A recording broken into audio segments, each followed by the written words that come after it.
This is our Applied Lab 6.9.12, Add Animations for Emphasis.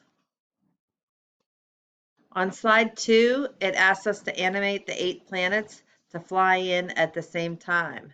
So with that, I can do Control All and then unselect the title planets. And our animation, we are choosing to fly in. So we'll select Fly In at the same time from the top. So I'm going to select from the top, and we're going to have it with previous and select from the top. So I'm going to check my answers and make sure that's good. Fly in entrance, change effect from the top. Everything there looks good. Let's go to slide 3.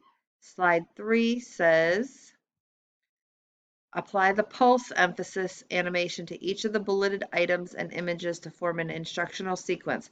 Apply the pulse animation to the bulleted list. So this one is going to be pulse. After animating the bulleted list, click away to deselect it. So I'm going to click off of it. And apply the pulse animation to the 3 images. 1, 2, and 3. Select my animation, select pulse. We want to set the start animation on timing on each of the 3 images to on click. I'm going to select on click and then preview the sequence to make sure the bulleted list are animated in sequence, following by the 3 images also in sequence.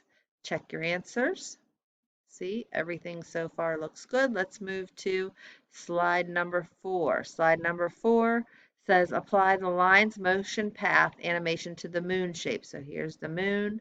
We're going to select this. We're going to choose line. Move the line path to approximately the center of the sun shape. So I'm going to click on the little red dot and I'm going to bring it up here approximately to the middle of the sun and then preview it, and it should do a nice eclipse. Check your answers. Everything looks good.